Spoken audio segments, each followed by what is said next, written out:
I'm so happy to meet all of you. It's such a pleasure. Thank you, Sharon, for inviting me. I have a podcast in addition to my book, and I interview grief and trauma specialists, healers, mediums, and people who have amazing stories of tragedy and trauma and healing and moving forward to transformation and rebirth in their lives. And Sharon was highly recommended to me to interview on my podcast. And then she returned the favor by saying, well, now, would you like to come and be at my center? And I said, sure, I'll tell my story. I'm glad to. So, and this also brings me back to my roots because I now live in West Orange, but I used to live in Wayne and I used to have business in Fairfield. So I feel like I'm home. So, but I was a very traditional gal who did not believe in the afterlife whatsoever. My orientation is Jewish, and I would go to a grave and put a stone on the grave and commemorate the death of someone. I'd say to someone, listen, someone there, I had no idea. And my husband and I used to laugh at my sister-in-law who called herself spiritual. We were like, woo, woo. That's why now I'm woo, woo. So the amazing thing that happened to me is I was married to the love of my life, my second husband. We were married about 18 years. And he was a real estate developer in this area. And one day I was washing dishes at my kitchen sink, and suddenly a strong thought that was not my thought came into my mind. And the message was, Saul has to go. Many lessons will be learned from his death. It's like, what the heck am I thinking? And I brought him a glass of water. He was watching a Jets game on TV in our family group. I kissed the top of his head and I put it out of my mind because it was crazy. It nuts up, right? So I never said a word about it to anyone. But of course, when you get something like that happens, you never really forget it. So 2 months later, we were on the New York State Thruway. We were skiers, and we were going to our ski house in the Catskills. And we had a wonderful weekend together. And something told me, and I did not know what that was about, but something told me to give Saul everything he wants this weekend. Even if he wants to have lunch with people you don't really care for, just do that. Whatever slopes he wants to ski on, just do that. From inside of me, I just had this sense of it, and he'd been having a hard time in business, and I thought, well, maybe that's why I'm feeling this way. So we had, for Saul especially, the most spectacular weekend. And at the end of the weekend, interestingly enough, the Saturday night of the weekend, he said to me, I just want you to know I'm so lucky and thankful to have you in my life. The next day, we were coming home from our ski weekend. We had stopped at his daughter, my stepdaughter, to wish her a happy Hanukkah. And we were driving on the New York State Thruway. And I said to Saul, getting into the car, you know, you've had some hard time in business and all. And you want me to drive home? I drove up. No, I'll be fine. I'm going to listen to the game on the radio.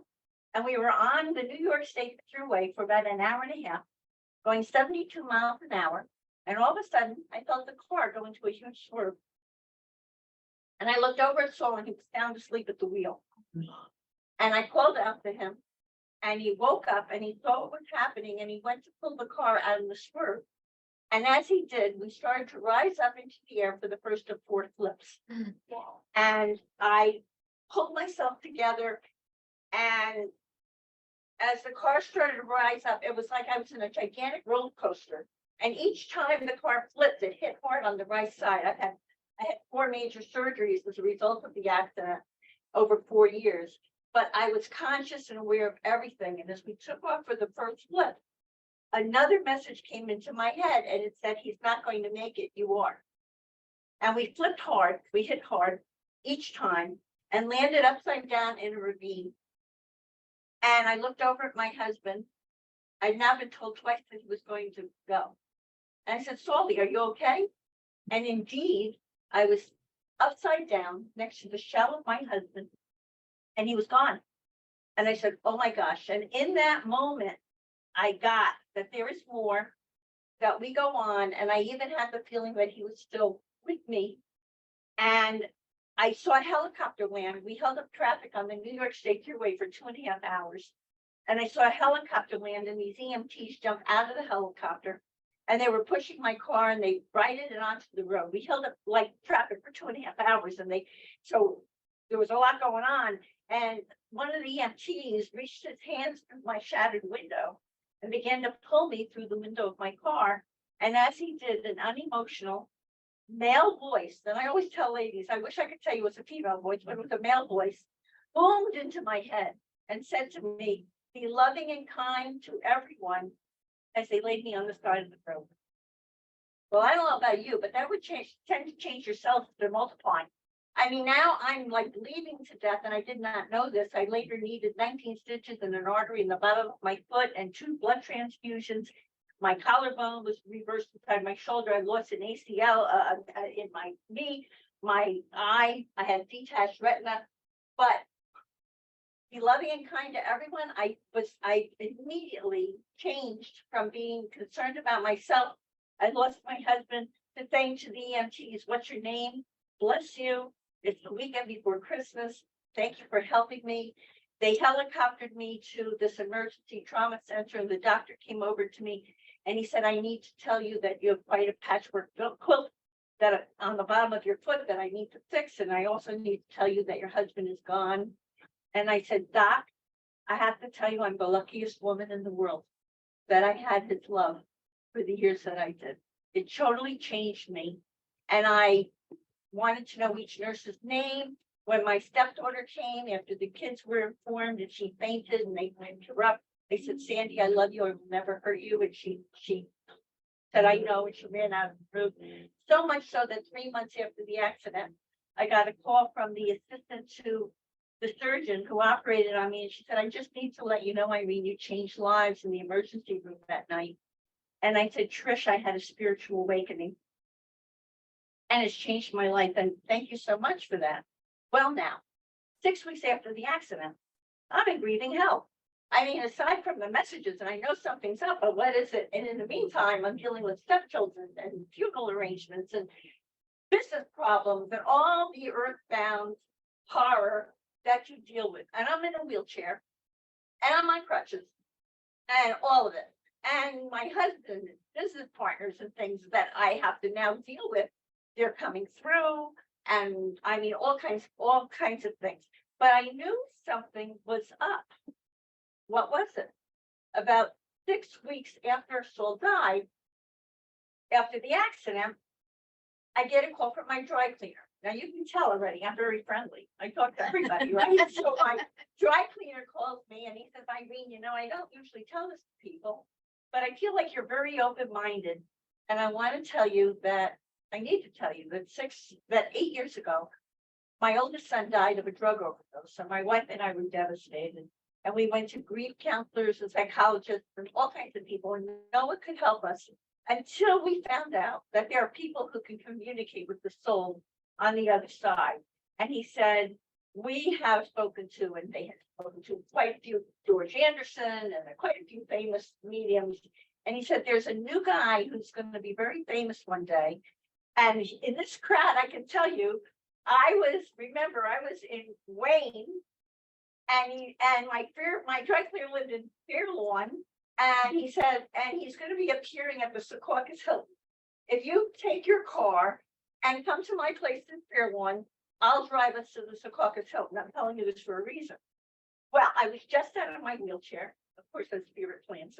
I was just out of my wheelchair, and I got into Saul's car because mine was completely totaled.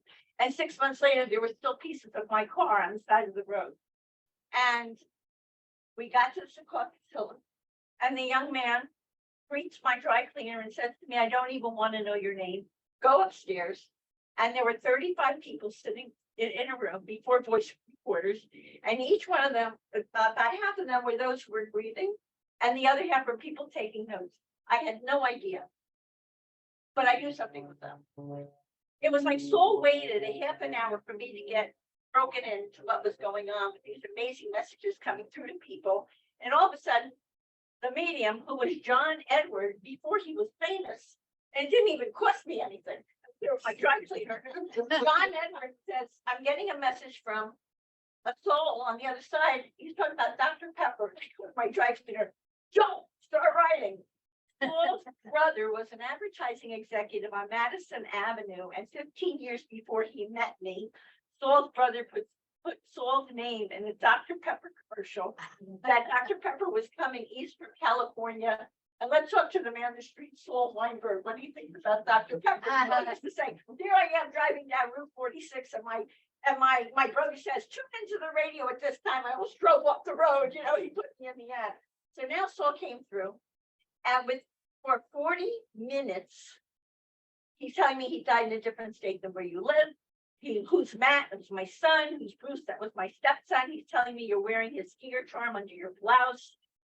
On and on. He's telling me you're driving his favorite car with Saul Z on the license plate. My husband was a real estate developer in Hoboken, and the yuppies called him Saul Z, Uncle Saul Z.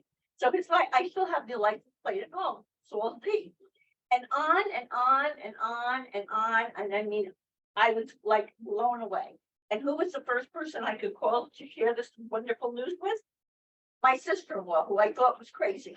I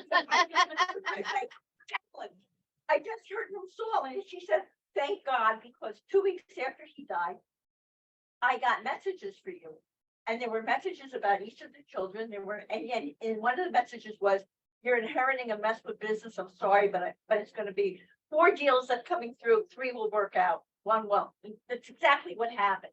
So now I'm getting more and more into this world, and I'm starting to, I can't tell anyone in my world because they would think I'm crazy, but I know that this is real.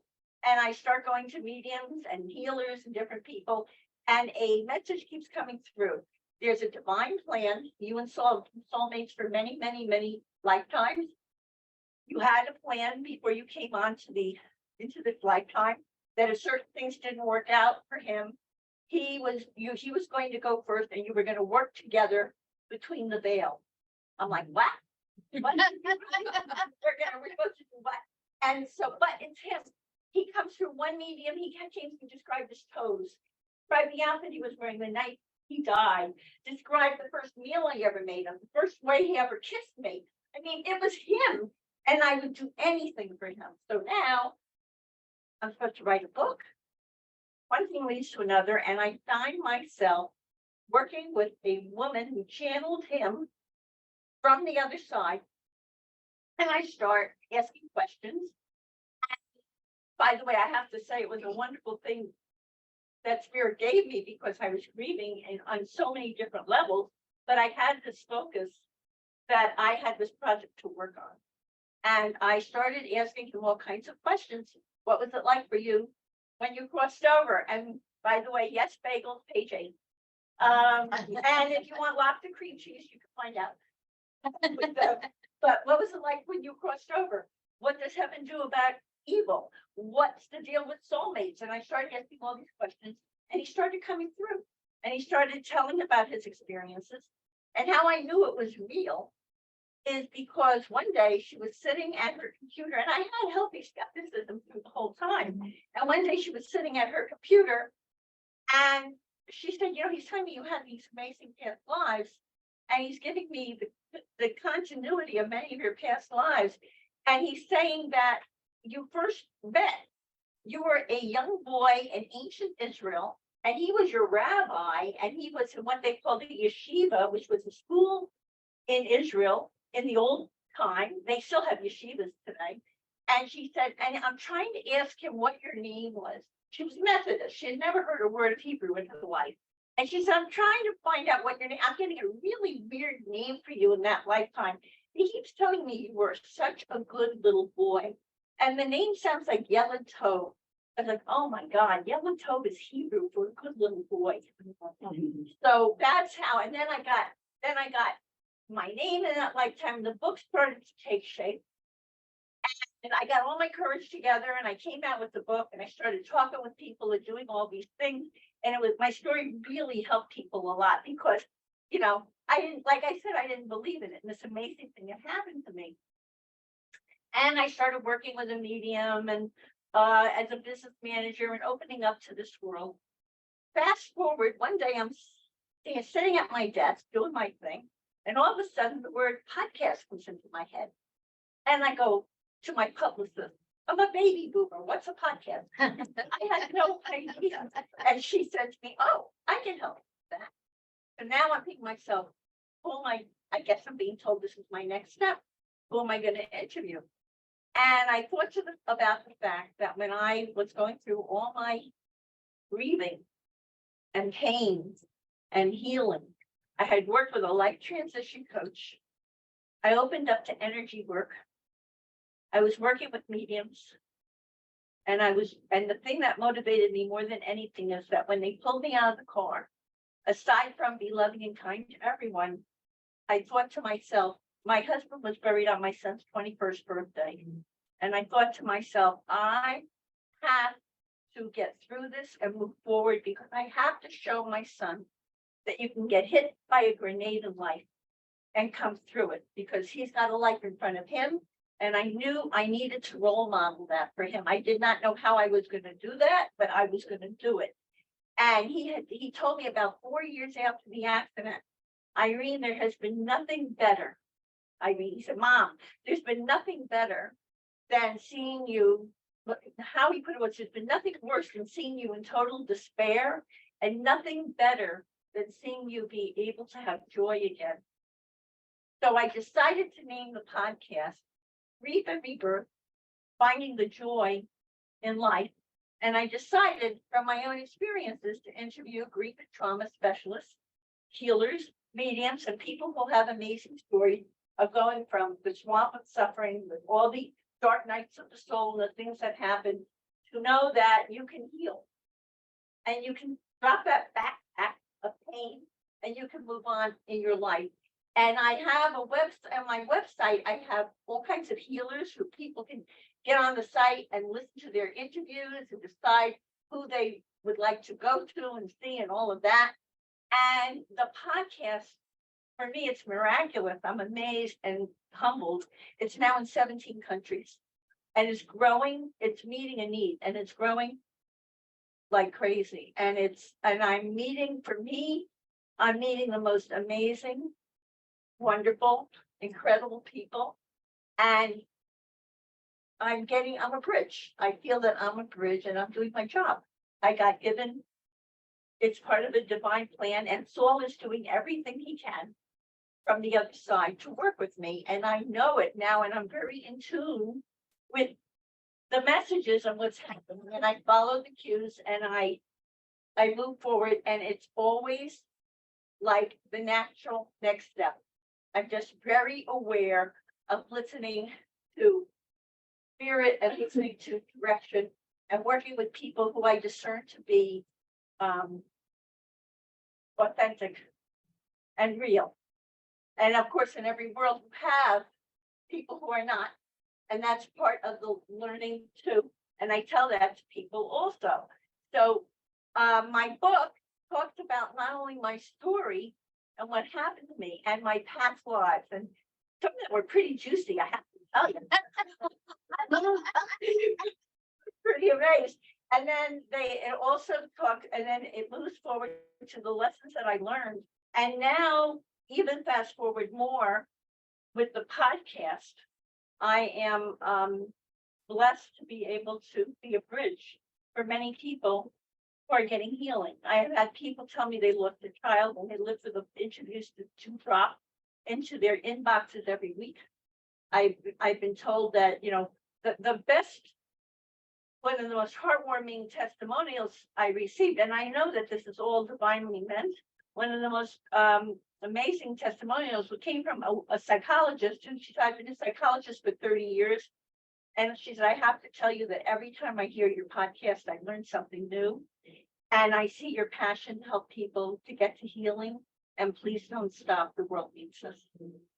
So if anyone wants to ask a question. Yes. You mentioned earlier on that you asked your husband, how is it on the other side? What was his Oh, he has the most amazing story. He talks about how there were angels surrounding us with the accident. He talks about how he clung to his Jewish prayers and origins as he crossed over. But anyone, in other words, you're oriented to go to how you've been conditioned in this lifetime. And then he talks about that once he got over there, and they create something to make you very comfortable before you transition to get your life review, and you're acclimating to the other side. So before he got his life review, his mother met him, and guess what she had with him? Bagels and 7. That's what she created with him. And then he got his life review. He talked about his life review, which I talk about in the book, and what that was like for him. And he talks about, certain things that he saw that he said, I have certain regrets from when I saw my life review, but I also saw every way that I had ever been kind to someone, every way that my good intentions had reverberated to other people. And so that was one of the pieces of information that I received. Have you got? Yeah, just a follow-up. Sure. Did he mention how is it like for others with a different religious? Oh, yeah, he said anybody, no matter what religion they are, when they come to the other side, the orientation is where they were, what they had to make them comfortable. But then once you're there, you get a universal view, and we're all the same. Okay, The needs are all the same. We're all the same.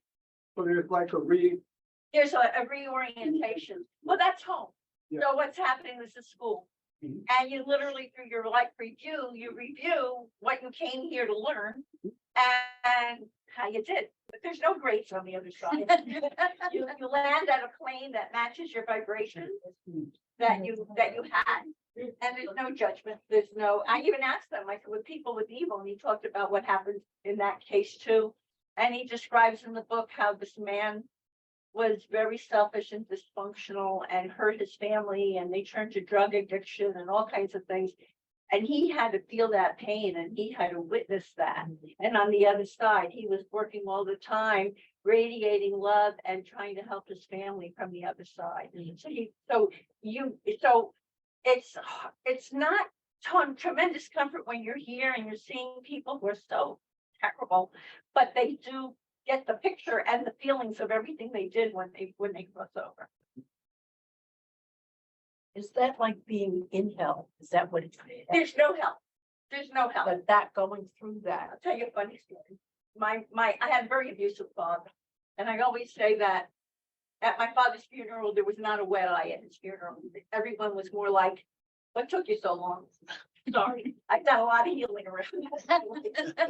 And my mother was a more evolved soul, and she was widowed. And my mother and I became very close even closer after my father passed. And I used to tell her about this. She was even with me once in Florida when I had a little gallery, and there was a medium there and all. And she believed, but she wasn't sure, hoped that I was right, that as spirit would have it, when I would feel a little blue, I would sometimes make an appointment to see a medium.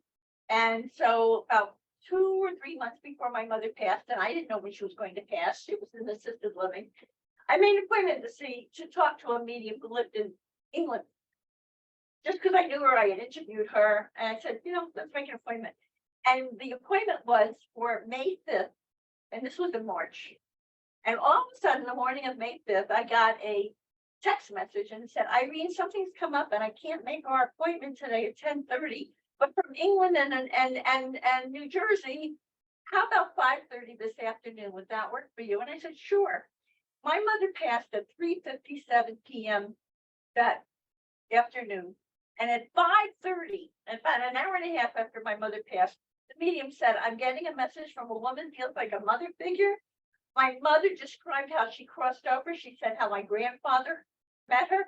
Perfect description of my maternal grandfather. How Saul was, now some people go through a tunnel. Some people go over a bridge. Saul was waiting at the end of the bridge and he was part of this big party for her. And she talked about, and the first thing she said in the message was, yay, I made it. And then I asked her, I said, so what did you do about that? Because she used to say, if your father's going to meet me when I cross over, I ain't going. So I said, so what'd you do about that? She said, well, he's not in the same place that I am. And I have a choice when I'm going to go down. It's not hell, just a different vibration, lower vibration.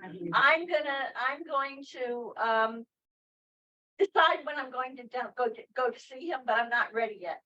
And then about 2 or 3 months later, I spoke with someone and she went down, my father and his mother apologized to her. And she said, that's nice. And she went back. To